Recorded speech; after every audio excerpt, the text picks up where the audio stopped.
សួស្តីប្រិយមិត្តយើងទាំងអស់គ្នាស្វាគមន៍មកកាន់ Channel Podcast ខ្មោចឬក៏ Ghost Podcast នៅក្នុងថ្ងៃនេះជួបជាមួយនឹង admin ទៀតហើយក៏សូមអធិស្ឋាននៅក្នុងការខកខានចេញវីដេអូជារៀងយូរអញ្ចឹងណាដោយសារ admin អត់ទទួលបានរឿងរ៉ាវថ្មីអញ្ចឹងហ្នឹង admin មានរឿងរ៉ាវថ្មីមកចែករំលែកជូនប្រិយមិត្តយើងទាំងអស់គ្នាស្រាប់កំសាន្តសាជាថ្មីនៅក្នុងទឹកត្រីនេះអញ្ចឹងចង់ដឹងរឿងរ៉ាវនេះជារឿងរ៉ាវដ៏ព្រឺព្រួយប៉ុណ្ណាតោះស្ដាប់ជាមួយនឹង admin ទាំងអស់គ្នានៅក្នុងឆ្នាំ2021និង2022រឿងនេះគឺបានកើតឡើងទៅលើវត្តមួយដែលនៅខេត្តបន្ទាយមានជ័យស្រុកអង្គរបុរីហើយវត្តអារាមមួយហ្នឹងគឺស្ថិតនៅតាមស្រុកស្រែអញ្ចឹងណាឬនៅតាមភូមិជនបទមួយអញ្ចឹងទៅបាទ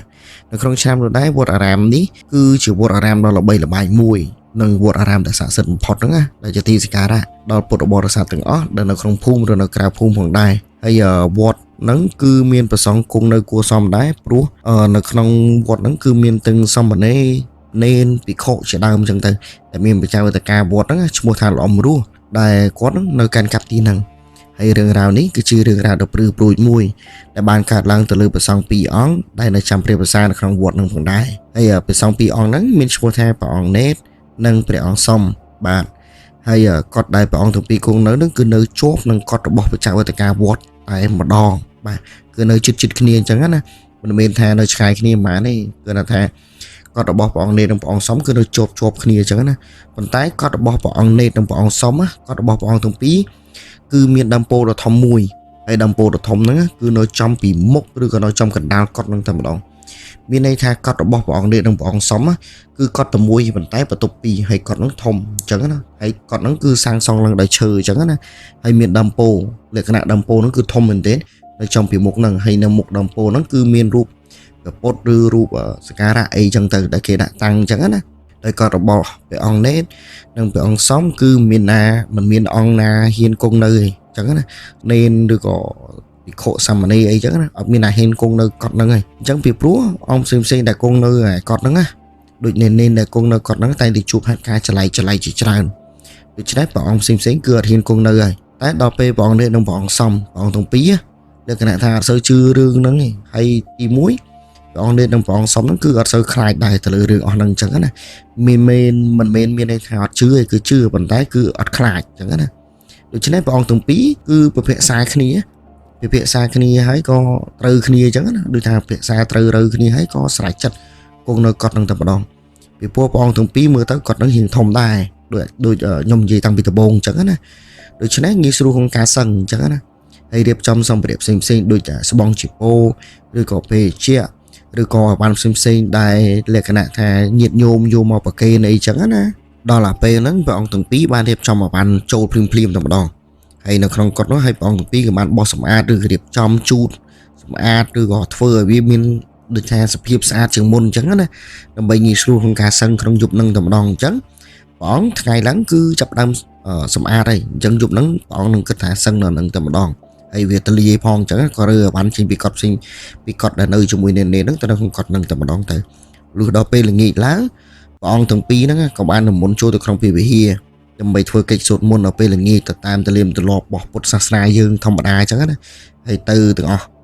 អង្គអញ្ចឹងទៅក្នុងវត្តហ្នឹងអញ្ចឹងណាដល់ពេលធ្វើកិច្ចសូត្រមន្តហើយក៏ព្រះអង្គទាំងពីរបាននិមន្តចោះមកជាមួយនឹងព្រះអង្គផ្សេងទៀតរួមទាំងបច្ចេកវិទ្យាវត្តផងដែរដល់ពេលហ្នឹងមានព្រះអង្គផ្សេងហ្នឹងដោយព្រះអង្គនេនឬក៏ភិក្ខុអីហ្នឹងក៏បាននិយាយរឿងរ៉ាវនៅក្នុងកត់ហ្នឹងឲ្យព្រះអង្គទាំងពីរបានស្ដាប់ថាបានជួបរឿងរ៉ាវចម្លែកជាច្រើនពេលដែលព្រះអង្គផ្សេងសឹងនៅអញ្ចឹងណាគឺពិបាកសឹង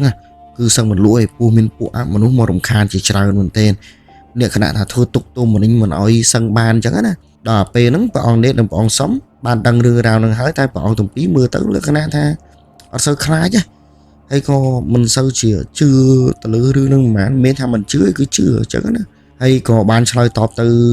អង្គផ្សេងនៅក្នុងវត្តហ្នឹងថាក្នុងវត្តណាមិនមានរឿងបែបហ្នឹងអីអញ្ចឹងណាហើយក៏បាននិយាយទៀតថាអាត្មាមិនខ្លាចទេព្រោះជាអាត្មាជាព្រះសង្ឃបើយើងមិនធ្វើគេក៏មិនធ្វើយើងដែរអង្គទាំងពីរគឺគិតបែបហ្នឹងអញ្ចឹងណាដោយព្រះអង្គផ្សេងបានធ្វើការដាស់តឿនរួចហើយតែព្រះអង្គទាំងពីរនៅតែសម្រេចចិត្តសឹងនៅកត់នឹងទៀតអញ្ចឹងណាដូច្នេះព្រះអង្គផ្សេងក៏មិនបានហាមឃាត់ដែរព្រោះនិយាយរឿងរ៉ាវប្រាប់ឲ្យអស់ហើយអញ្ចឹងណាអញ្ចឹងក៏តាមរឿងហ្នឹងទៅចាំមើលព្រះអង្គទាំងពីរហ្នឹងសឹងបានអត់ឬក៏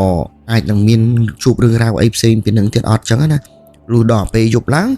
បងទាំងពីរក៏យកសភៅមករៀនធម៌បន្ថែមលក្ខណៈថាយប់ឡើងព្រះអង្គឬនេនឬក៏ប្រខុឬក៏អីគេតែងតែរៀនបន្ថែមអញ្ចឹងណាដោយរៀនធម៌រៀនអីរៀនសូត្រមន្តបន្ថែមអីអញ្ចឹងទៅឬក៏មើលសភៅដើម្បីរៀនអាចារ្យអក្សររៀនអីអញ្ចឹងទៅអញ្ចឹងណាក្នុងឆ្នាំ2001 2002ពេលហ្នឹងវិន័យគេរៀងល្អអញ្ចឹងណាហើយសុកណៃក៏នៅតែល្អដែរដល់ពេលរៀនធម៌រៀនអីចប់ហើយព្រះអង្គទាំងពីរក៏បបួលគ្នាទៅសឹងហើយកត់ព្រះអង្គទាំងពីរហ្នឹងគឺលក្ខណៈបន្ទប់ចិត្តគ្នាដូចខ្ញុំនិយាយតាំងពីដើមអញ្ចឹងណាលុះដល់ពេលយប់ជ្រៅបន្តិចណាយប់រៀងជ្រៅស្រាប់តែព្រះអង្គសុំឮសំឡេងមានមនុស្សដើរឡើងចដើឬសំឡេងជើងមនុស្សដើរឡើងចដើសនុបជើងឡើងចដើលឺក្រែតហើយចដើហ្នឹងវារៀងលឺដែរអញ្ចឹងណាហើយមកស្ទុះក្រោយមកក៏លក្ខណៈថាស្ងាត់សំឡេងដើរហ្នឹងណាប៉ុន្តែ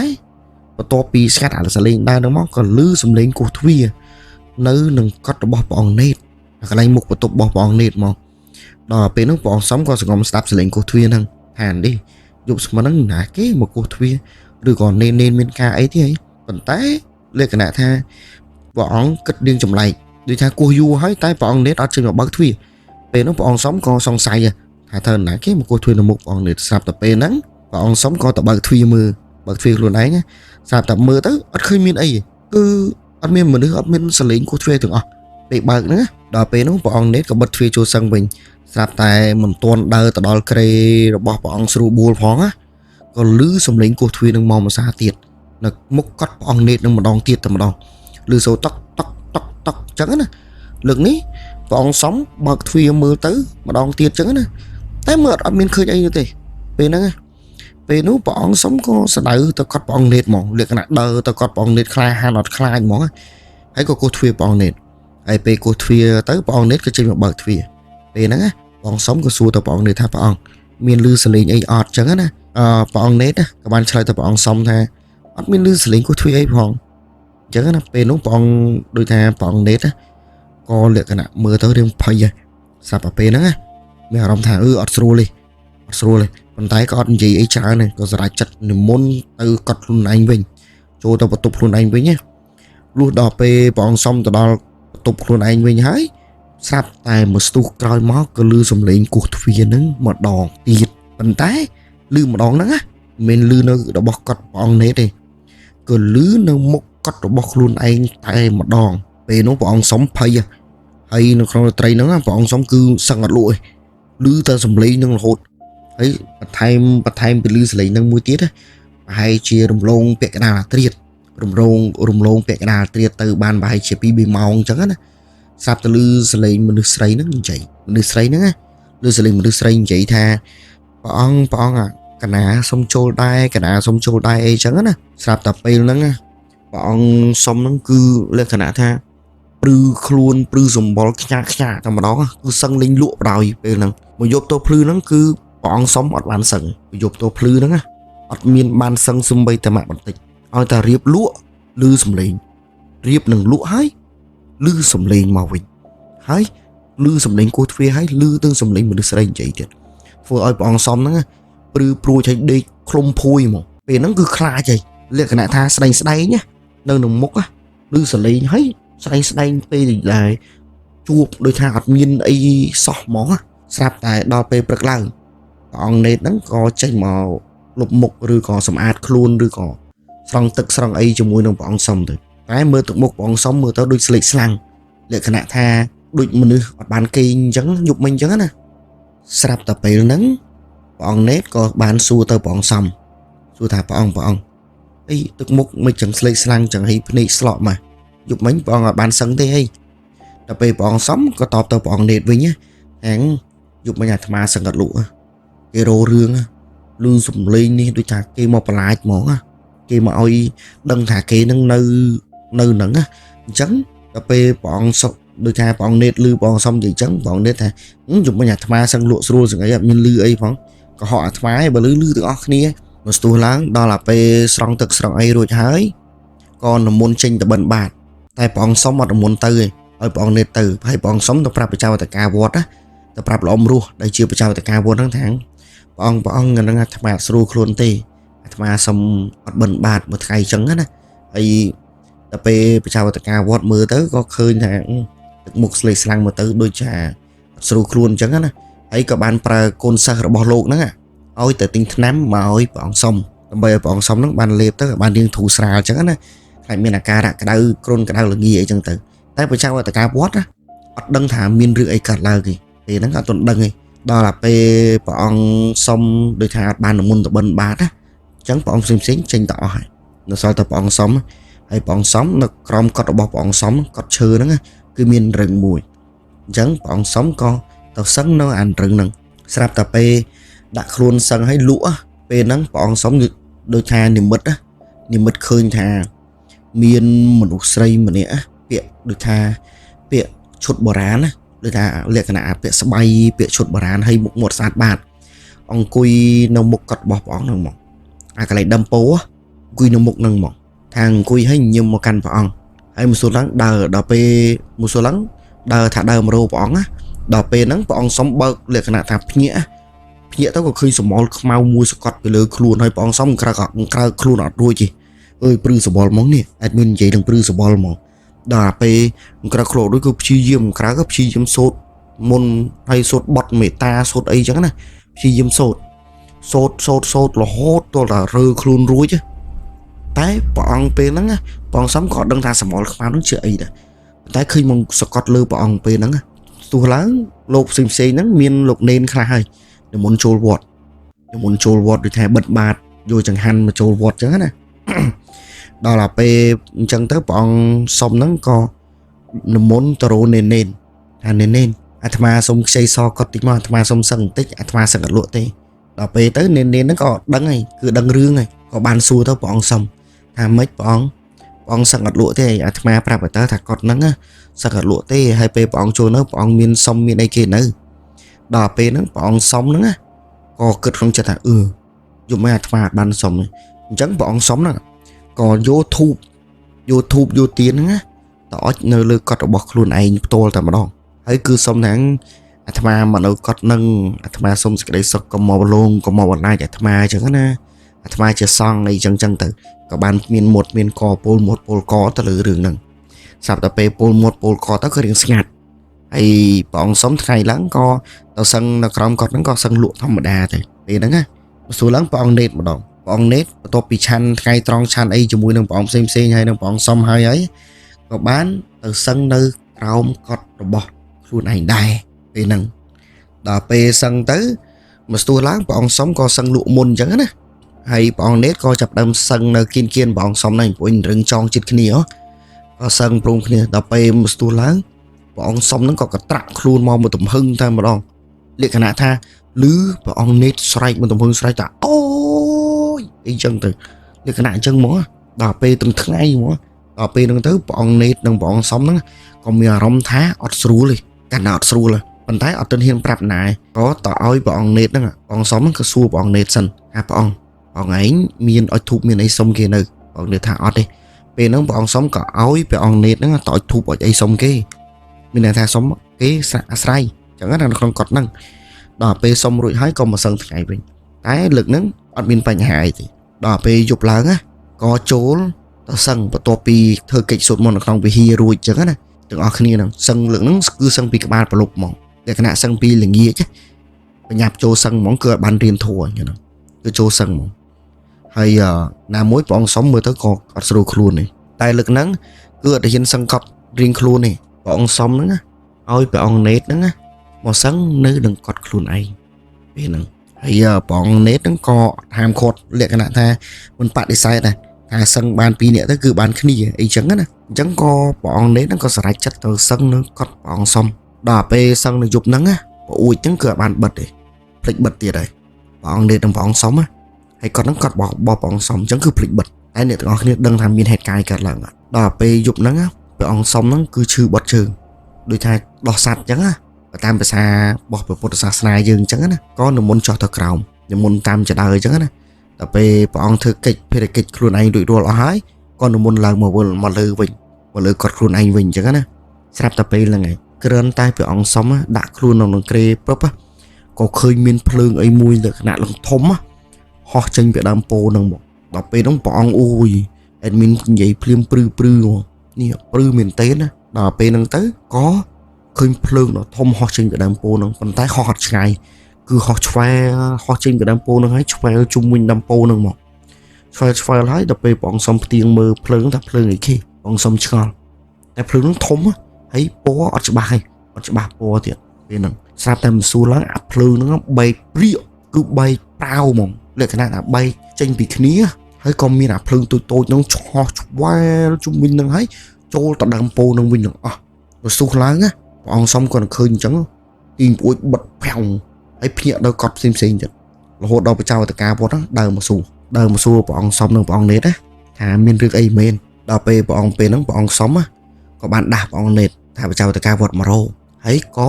និយាយរឿងទាំងអស់ប្រាប់បចៅតកាវត្តដល់ពេលហ្នឹងបចៅតកាវត្តក៏ថាអត់អីទេសឹងសិនណាចាំពេលព្រឹកចាំមកជួបព្រះអង្គអញ្ចឹងណាហើយបិទទ្វារបិទពួយឲ្យស្រួលផងតែដល់ពេលបចៅតកាវត្តចោះទៅវិញពេលហ្នឹងក៏ឮសំឡេងចេញមកពីដើមពោហ្នឹងណាឮសំឡេងមនុស្សស្រីសើចលក្ខណៈសើចលើក៏លួចមកសើចឡើងអីចឹងហ្មងសើចលក្ខណៈថាសំឡេងហ្នឹងគឺវាមិនគួរឲ្យមានអញ្ចឹងណាដល់តែពេលហ្នឹងទៅក៏លក្ខណៈថាนุ่มគ្នាគ្របភួយឬក៏ដណ្ដប់ស្បងយកអីចឹងទៅហើយក៏លុះទ្រាំដល់តែពេលព្រឹកហ្នឹងទ្រាំតែបានសឹងហ្នឹងគឺសឹងបានតែពេលព្រឹកទេទៀបភ្លឺទេដល់ពេលទៀបភ្លឺក៏ចោះទៅក្រោមភ្លៀមដូចថាសម្អាតខ្លួនសម្អាតប្រាណដូចថាស្រង់ទឹកអីចឹងណាក៏ប្រញាប់ទៅរកបចៅតកាវត្តហើយក៏ទៅនិយាយជាមួយបចៅតកាវត្តតែដល់ពេលហ្នឹងបចៅតកាវត្តក៏និយាយថាឥឡូវចាំអាត្មាឲ្យដូចថានេនឬក៏ណាគេហ្នឹងមកសឹងនៅគាត់នឹងដែរឲ្យបានគ្នាបាន4នាក់ទៅឬក៏3ព្រះអង្គឬក៏5ព្រះអង្គអីចឹងទៅលក្ខណៈបចៅតកាឲ្យសឹងហើយយប់ហ្នឹងបចៅតកាក៏មកសឹងទៀតមកសឹងនៅគាត់នឹងដែរលក្ខណៈអាចចង់ដឹងថាមានអត់ថាដូចដែលនេនឬក៏គេនិយាយតគ្នាមានអត់ពេលហ្នឹងល្អមរស់ក៏និមន្តមកដែរបចៅតកាវត្តដល់ពេលបន្ទាប់ពីឆាន់ត្រង់ធ្វើកិច្ចការវត្តបន្ទាប់ពីសូត្រមន្តពេលល្ងាចសូត្រធម៌ថ្វាយបង្គំព្រះអីហើយយប់ហ្នឹងបចៅតកាវត្តហ្នឹងក៏ប្រពូលព្រះអង្គសំនិងព្រះអង្គនេតហ្នឹងមកសូត្របទផែមេត្តាដូចថាបទដូចថាមេត្តាដល់សត្វលោកឬក៏ចែកបុណ្យដល់សត្វលោកឬក៏ផ្ទៃបុណ្យអីចឹងណាគេមានធម៌របស់គេអញ្ចឹងទៅក៏ប្រពូលសូត្រស្រាប់តែសូត្រហើយយប់ហ្នឹងអត់មានរឿងអីកើតឡើងទេអ្នកទាំងអស់គ្នាអត់មានរឿងអីកើតឡើងទេប្រិយមិត្តអីដឹងអត់គឺស្ងាត់ជ្រាបអត់មានរឿងអីកើតឡើងដល់តែពេលព្រឹកឡើងក៏បចៅតកាវត្តប្រាប់ថាឲ្យសូត្រមេត្តាហ្នឹងរាល់ថ្ងៃទៅល្ងាចឡើងសូត្រហ្នឹងសូត្រទៅខ្លាចយើងដេកបានអីចឹងណាដល់ពេលរំលងបានប្រហែលជាមួយអាទិត្យទៅពីអាទិត្យអារឿងចាស់ហ្នឹងក៏ចាប់ផ្ដើមត្រឡប់មកវិញបន្ទាប់ពីទោះបីជាសូត្រមេត្តាសូត្រអីក៏ដោយអាយុមួយហ្នឹងព្រះអង្គនេតនិងព្រះអង្គសំគឺប្របែកគាត់គ្នាសឹងហើយចូលបន្ទប់រៀងខ្លួនវិញព្រោះអីអត់មានរឿងអីកើតឡើងទៀតទេស្រាប់តែពេលហ្នឹងគឺធ្ងន់ជាងរាល់ដងទៀតស្រាប់តែពេលហ្នឹងព្រះអង្គនេតហ្នឹងគឺដូចថាមានតរៈឈឺពោះឈឺអីចឹងទៅហើយក៏បានចោះទៅបន្ទប់ទឹកដល់អាពេលទៅដល់បន្ទប់ទឹកហ្នឹងដូចថារួចតរៈរួចអីក៏ចាប់ផ្ដើមដុះទឹកស្រាប់តែដុះទៅមានទឹកតែទល់នឹងអីផ្ទាល់ហ្នឹងគឺទល់នឹងអីស្រាប់តែពេលព្រះអង្គនេតងាកមើលពុបអ្នកទាំងអស់គ្នាដឹងអីគឺក្បាលមនុស្សកំពុងតែញញឹមមកព្រះអង្គនេតពេលហ្នឹងអូយពេលហ្នឹងព្រះអង្គនេតគឺរត់ហ្មងលក្ខណៈថាលេងដឹងថាអីគឺរត់ស្រែកពេញវត្តហ្មងហើយញ័រខ្លួនតតហ្មងពេលហ្នឹងញ័រហ្មងដល់ពេលទៅក៏នេនឬព្រះអង្គផ្សេងហ្នឹងក៏នឹងគ្នាយកទៅកត់របស់បចៅតកាដើម្បីឲ្យបចៅតកាហ្នឹងស្រោចទឹកឬក៏សូត្រមន្តបណ្ដេញឲ្យដល់ពេលបចៅតកាស្រោចទឹកសូត្រមន្តបណ្ដេញឬក៏ធ្វើអីរួចរាល់ពេលហ្នឹងក៏ឲ្យសឹងនៅកត់របស់បចៅតកាហើយចំណែកនេនផ្សេងយប់ហ្នឹងគឺសឹងអត់លក់ហើយអាយប់ហ្នឹងឆ្កែលូមួយយប់តភ្លឺមកហើយនៅក្នុងកត់ហ្នឹងគឺដែលព្រះអង្គសុំចេញមកដែរហ្នឹងអត់មានណាគេនៅតែឮសំឡេងមនុស្សដើរលើកត់នឹងរហូតដោយសារគាត់បចៅតកាវត្តហ្នឹងគឺនៅនឹងចិត្តរបស់កត់ព្រះអង្គនេតនិងព្រះអង្គសំឮសំឡេងរហូតស្រាប់តែពេលព្រឹកឡើងលួតដល់ព្រឹកស្រូតមុនសូត្រដូចថាព្រឹកឡើងហ្នឹងក៏ឲ្យព្រះអង្គនេតព្រះអង្គសំហ្នឹងក៏ទៅសម្រាប់នៅគាត់ផ្សេងសិនក៏បចៅតកាវត្តហ្នឹងឲ្យកូនសិស្សហ្នឹងទៅដូចថាទៅហៅពេទ្យដើម្បីឲ្យមកមើលជំងឺឬក៏មកមើលអាការៈរបស់ព្រះអង្គនេតនិងព្រះអង្គសំដែលត្រូវធ្ងន់កាលពីយប់មិញហ្នឹងតែព្រះអង្គអាចបាននិយាយរឿងនឹងទៅណាគាត់តែប្រាប់ថាព្រះអង្គឈឺព្រះអង្គគ្រុនអីចឹងទៅដល់ពេលថ្ងៃហ្នឹងស្រាប់តែបចៅតកាវត្តហ្នឹងក៏ហៅមេភូមិមកដើម្បីថាឲ្យមេភូមិហ្នឹងរកកម្លាំងរបស់ nhiệt nhômដែលនៅក្នុងភូមិហ្នឹងមកជួយរើគាត់ហ្នឹងទៅកន្លែងផ្សេងពេលហ្នឹងប្រជាវត្តការវត្តហ្នឹងក៏រើគាត់ហ្នឹងទៅកន្លែងផ្សេងហើយដល់តែពេលរើអ្នកភូមិនេះអីក៏លក្ខណៈស្ម័គ្រចិត្តមកជួយអញ្ចឹងទៅដើម្បីមកសែងគាត់ដូចយើងលើកផ្ទះអញ្ចឹងណាលើកផ្ទះរើផ្ទះអញ្ចឹងណាប៉ុន្តែគឺលើកទៅទាំងគាត់ដោយសារគាត់ហ្នឹងគឺគាត់ឈឺអញ្ចឹងលើកទៅដាក់តាំងនៅកន្លែងផ្សេងដល់ពេលទៅដាក់តាំងនៅកន្លែងផ្សេងក៏ព្រះអង្គនេះអីនៅនឹងអីទៅក៏អត់មានអីទេបន្ទាប់ពីរឿងនឹងត្រូវបានបញ្ចប់អញ្ចឹងណាបញ្ចប់ដោយថាយើងសែងគាត់ហ្នឹងទៅដាក់កន្លែងផ្សេងទី1ព្រះអង្គក៏បាននិយាយទៅកាន់ព្រះអង្គនេះព្រះអង្គសំដែរថាកន្លែងហ្នឹងគឺដីហ្នឹងមើលទៅគឺអត់ល្អទេពេលប្រជាវត្តការវត្តមើលដីមើលអីហ្នឹងកន្លែងហ្នឹងដោយសារប្រជាវត្តការចេះដែរចេះតិចដែរអញ្ចឹងក៏សាកសុទ្ធមុនឬក៏សមាធិអីមើលទៅក៏ឃើញដីហ្នឹងពីសង្គមគឺដីហ្នឹងគឺមានខ្មោចតៃហោងងាប់នៅកន្លែងដើមពោហ្នឹងបានធ្វើឲ្យមានរឿងហ្នឹងកាត់ឡើងហើយខ្មោចតៃហោងដែលងាប់ហ្នឹងគឺខ្មោចស្រីបំពេកូនលក្ខណៈថាមានកូនក្នុងផ្ទៃតែត្រូវបានគេសម្លាប់កាលពីសម័យសង្គមដល់តែពេលហ្នឹងធ្វើឲ្យព្រះអង្គទាំងពីរឬក៏អ្នកដែលនៅក្នុងវត្តធ្វើទុកពេលហ្នឹងព្រះអង្គលក្ខណៈក៏សាងសង់ធ្វើកន្លែងសក្ការៈបូជាធ្វើកន្លែងអីទៅលក្ខណៈថាធ្វើកន្លែងគោរពសក្ការៈអីចឹងណាមានរូបព្រះមានរូបអីដាក់រូបព្រះធំមួយដង្កល់នៅហ្នឹងដើម្បីបដូរទៅជាកន្លែងសក្ការៈវិញហើយនៅក្រោយដើមពោធិ៍ហ្នឹងគឺលែងមានកត់ទៀតតែនៅក្រោយដើមពោធិ៍គឺសល់តែដីទទេពេលហ្នឹងក៏រៀបចំប្រជាវត្តការវត្តរៀបចំថ្មីចឹងណាដល់ពេលប្រជាវត្តការវត្តល្អមរស់ចាស់ហ្នឹងបានដូចថាសឹកទៅក៏មានប្រជាវត្តការវត្តថ្មីមកក៏រៀបចំកន្លែងហ្នឹងថ្មីហើយរឿងហ្នឹងក៏បានបញ្ចប់ត្រឹមហ្នឹងទៅហើយរឿងហ្នឹងជារឿងរ៉ាវដ៏រន្ធត់មែនទែនដែលតាក់ទងទៅនឹងព្រះអង្គនេះនិងព្រះអង្គសំតើប្រិយមិត្តយើងទាំងអស់គ្នាជឿអត់ថាអ្នកខ្លះកន្លែងខ្លះឬក៏ពេលខ្លះមិនថាកន្លែងណាអាចមានដូចគ្នាអ្នកទាំងអស់គ្នាគិតអត់ហើយជួនកាលទៅតាក់ទងនឹងដើមពោទៀតអញ្ចឹងថ្ងៃហ្នឹង admin គឺមានរឿងរ៉ាវតែប៉ុណ្្នឹងទេដើម្បីមកចែកជូនប្រិយមិត្តយើងទាំងអស់គ្នាស្ដាប់កំសាន្តហើយអរគុណប្រិយមិត្តយើងទាំងអស់គ្នាសម្រាប់ការគាំទ្រមកលើ admin ហើយសម្រាប់ការចុច subscribe អញ្ចឹងសូមឲ្យប្រិយមិត្តដែលមិនទាន់ចុច subscribe ហ្នឹងសូមជួយចុច subscribe ដើម្បីធ្វើការគាំទ្រ admin ទៅបន្តទៀតហើយរឿងរ៉ាវនេះ admin ក៏សូមអធិស្ឋានបើសិនជា admin និយាយមិនបានល្អឬក៏និយាយទៅមានកាយវិការឬក៏ពាក្យណាខុសឆ្គងមិនសមរម្យអីចឹងណាអញ្ចឹង admin ក៏សូមអធិស្ឋានផងអញ្ចឹង admin ក៏សូមពេលតែប៉ុណ្្នឹងទេក៏សូមអរគុណរាល់ការស្ដាប់កំសាន្តនិងការគាំទ្ររបស់ប្រិយមិត្តយើងទាំងអស់គ្នាបាទបាយបាយជួបគ្នានៅពេលក្រោយ